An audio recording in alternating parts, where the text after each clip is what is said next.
Harry Potter et les méthodes de la rationalité, chapitre 35. Problème de coordination, partie 3.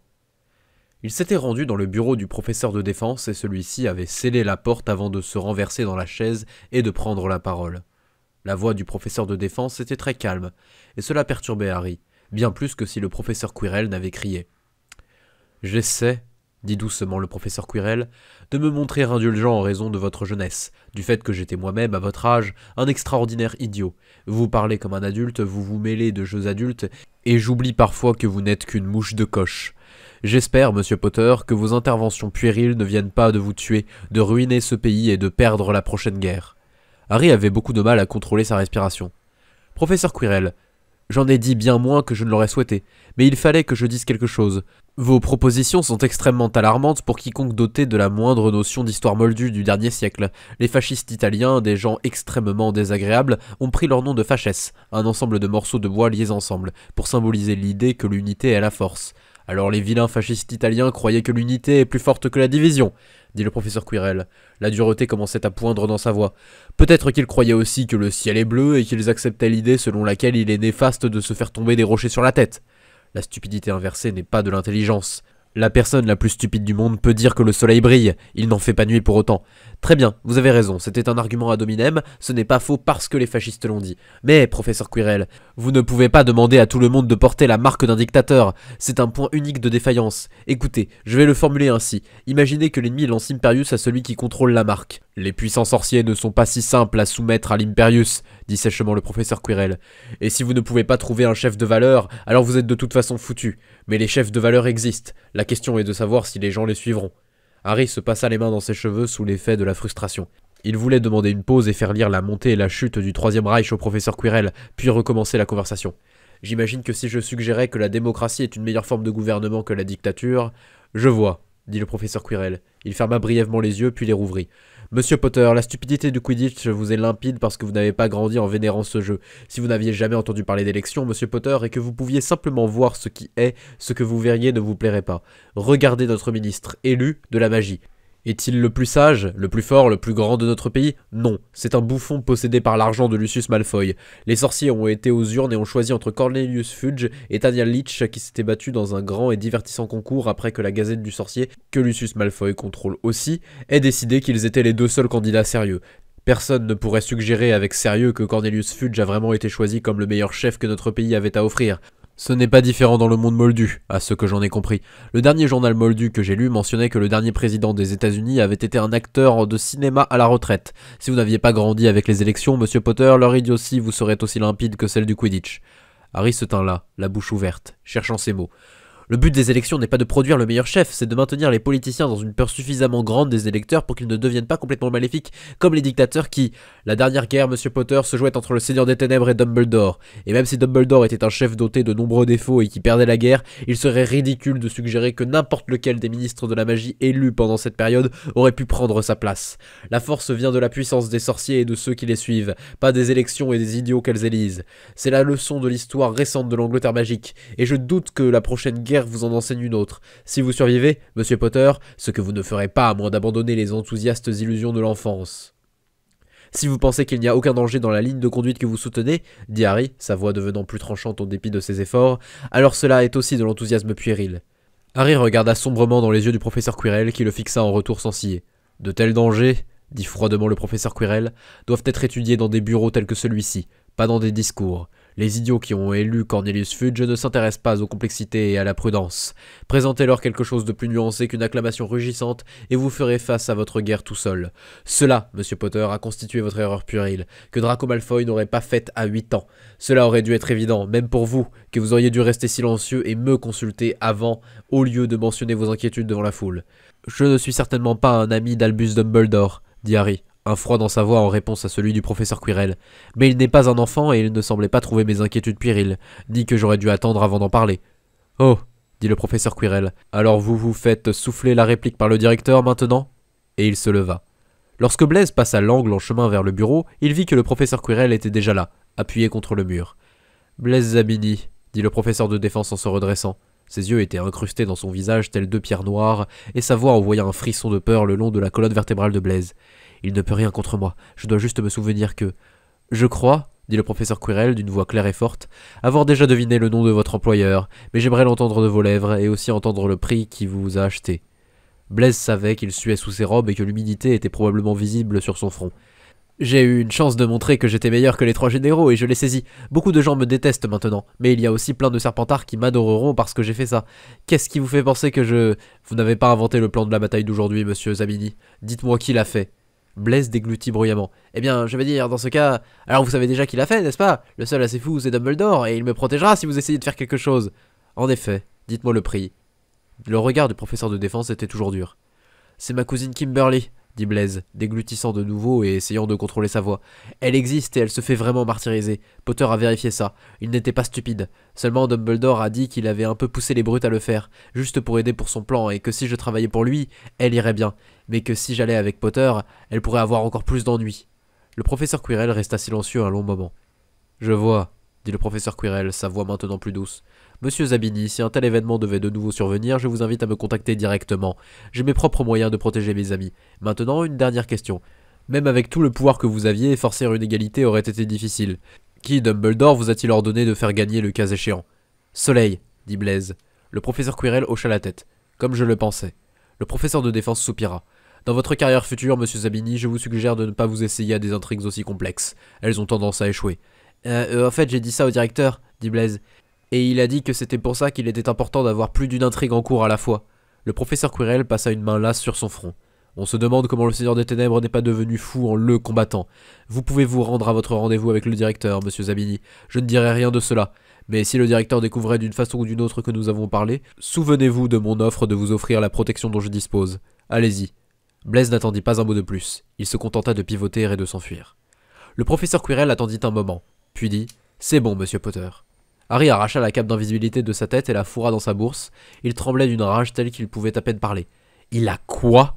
Il a fait quoi? Vous auriez dû le déduire vous-même, monsieur Potter, dit doucement le professeur Quirrell. Vous devez apprendre à brouiller votre vision jusqu'à réussir à voir la forêt masquée par les arbres. Toute personne entendant des histoires à votre sujet et ne sachant pas que vous étiez le mystérieux survivant pourrait aisément déduire que vous possédez une cape d'invisibilité. Prenons du recul, brouillons les détails et qu'observons-nous? Il y avait une grande rivalité entre les élèves et leur compétition s'est achevée sur un nul parfait. Ce genre de choses n'a lieu que dans les histoires, monsieur Potter. Et il n'y a qu'une seule personne dans cette école qui pense en termes d'histoire. C'était une intrigue étrange et complexe, et vous auriez dû vous rendre compte qu'elle n'était pas aussi caractéristique du jeune Serpentard auquel vous faisiez face. Et je vous ai prévenu qu'il y avait un agent quadruple. Vous saviez que Zabini était au moins un agent triple, vous auriez dû deviner que c'était très probablement lui. Non, je ne déclarerai pas la bataille invalide. Vous avez tous trois échoué au test et perdu contre votre ennemi commun. À ce stade, les tests importaient peu à Harry. Dumbledore a fait chanter Zabini en menaçant sa cousine, juste pour que notre bataille s'achève par une égalité. Pourquoi? Le professeur Quirrell eut un rire sans joie. Peut-être le directeur pensait-il que la rivalité était bonne pour son héros de compagnie et souhaitait la voir continuer. Pour le plus grand bien, vous comprenez. Ou peut-être qu'il est simplement devenu fou.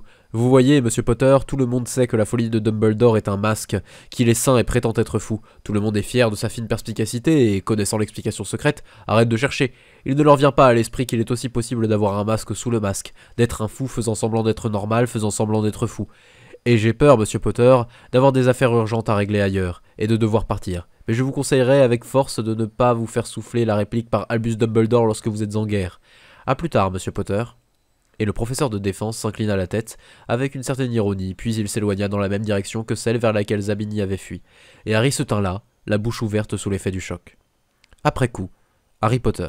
Harry se traîna lentement vers le dortoir serre d'aigle, ses yeux aveugles aux murs, aux peintures, aux autres élèves.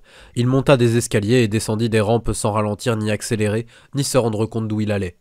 Après le départ du professeur Quirrell, il avait mis plus d'une minute à se rendre compte que ses seules sources d'informations au sujet de la participation de Dumbledore étaient A. Blaise Zabini, et il aurait dû être un abruti complet pour lui faire de nouveau confiance, et B. le professeur Quirrell, qui aurait facilement pu contrefaire une intrigue dans le style de Dumbledore, et qui pourrait aussi penser qu'un peu de rivalité estudiantine était pour le mieux, et qui avait, si vous preniez du recul et brouilliez les détails, proposé à l'instant de transformer le pays en une dictature de sorciers.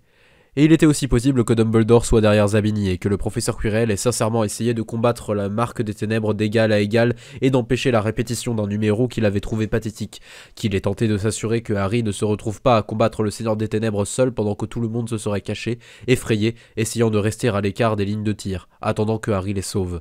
Mais la vérité c'était que... Eh bien, l'idée ne dérangeait pas Harry plus que ça. Il savait que c'était le genre de choses censées rendre les héros amers et pleins de ressentiment. Bah, Harry était tout à fait en faveur d'une situation où tout le monde restait hors du danger tandis que le survivant s'occupait du Seigneur des Ténèbres tout seul, plus ou moins un petit nombre de compagnons. Si le prochain conflit contre le Seigneur des Ténèbres en arrivait à une seconde guerre des sorciers où plein de gens mourraient et que tout un pays se retrouvait impliqué, ça voudrait dire que Harry aurait déjà échoué. Et si après cela une guerre se déclarait entre les sorciers et les moldus, il importerait peu de savoir qui gagnerait. Harry aurait déjà échoué en laissant les choses aller jusque-là. Et puis, qui avait dit que les sociétés ne pouvaient pas s'intégrer pacifiquement quand le secret volait inévitablement en éclats? Même si Harry pouvait entendre la voix sèche du professeur Quirrell dans son esprit, qui lui demandait s'il était un idiot, qui lui disait toutes les choses évidentes. Et si les mages et les moldus ne pouvaient pas vivre en paix, alors, plutôt que de laisser une guerre éclater, Harry combinerait la magie et la science et trouverait comment évacuer tous les sorciers sur Mars ou ailleurs. Parce que si on en arrivait à une guerre pour l'extermination, c'était ce dont le professeur Quirrell ne s'était pas rendu compte, la plus importante question qu'il avait oublié de poser à son jeune général. La véritable raison pour laquelle Harry n'avait aucune intention de se laisser convaincre de soutenir l'idée d'une marque de la lumière, peu importe à quel point cela l'aiderait dans son combat contre le Seigneur des Ténèbres. Un Seigneur des Ténèbres et 50 partisans marqués avaient été un péril contre toute l'Angleterre magique. Si toute l'Angleterre prenait la marque d'un chef fort, elle serait un péril pour tout le monde magique. Et si tous les sorciers prenaient une marque, il serait un danger pour le reste de l'humanité. Personne ne savait exactement combien il y avait de sorciers dans le monde. Il avait fait quelques estimations avec Hermione et avait trouvé des nombres de l'ordre d'1 million. Mais il y avait 6 milliards de moldus. Si on en arrivait à une guerre totale, le professeur Quirrell avait oublié de demander quel camp Harry protégerait. Une civilisation scientifique allant vers l'avant, les yeux levés vers le ciel, sachant que son destin était d'atteindre les étoiles, ou une civilisation magique, dont la magie s'effaçait tandis que son savoir se perdait, toujours gouvernée par une noblesse qui voyait les moldus comme des êtres pas tout à fait humains. C'était une sensation horriblement triste, mais pas une qui comportait la moindre trace de doute. Après coup, Blaise Zabini. Blaise avançait dans les couloirs avec une lenteur composée et attentive tandis que son cœur battait follement et qu'il essayait de le calmer. « Ahem !» dit une voix sèche et chuchotante depuis une alcôve ombragée devant laquelle il passait. Blaise fit un bond mais ne cria pas. Lentement il se retourna. Dans ce sombre recoin se trouvait une cape noire si large et tourbillonnante qu'il était impossible de déterminer si la silhouette qu'elle masquait était mâle ou femelle, et au-dessus de la cape se trouvait un chapeau noir au large rebord, et un nuage noir semblait s'amonceler en dessous, cachant le visage de celui ou celle qui se trouvait derrière. « Votre rapport » chuchota Monsieur Chapeau et Cape. « J'ai dit exactement ce que vous m'aviez dit de dire, » dit Blaise. Sa voix était un peu plus calme maintenant qu'il n'était plus en train de mentir à quelqu'un. Et le professeur Quirrell a réagi exactement de la façon dont vous vous y attendiez. Le large chapeau noir s'était incliné et redressé, comme si la tête en dessous avait opiné. Excellent, dit le chuchotement impossible à attribuer à qui que ce soit de connu. La récompense que je t'ai promise est déjà en chemin vers ta mère, par chouette. Blaise hésita, mais sa curiosité le dévorait. Est-ce que je peux vous demander maintenant pourquoi vous voulez créer des problèmes entre le professeur Quirrell et Dumbledore ? Le directeur n'avait rien eu à faire avec les brutes de Gryffondor dont Blaise avait entendu parler, et en plus d'aider Kimberly, le directeur avait proposé que le professeur Binns lui donne d'excellentes notes dans l'histoire de la magie, même s'il rendait un parchemin vide en lieu et place de ses devoirs, auquel cas il aurait quand même dû se rendre au cours et faire semblant de rendre son travail. À vrai dire, Blaise aurait trahi les 3 généraux gratuitement, cousine ou pas cousine, mais il n'avait pas considéré qu'il fût nécessaire de mentionner ce fait. Le large chapeau noir s'inclina d'un côté, comme pour exprimer un regard interloqué.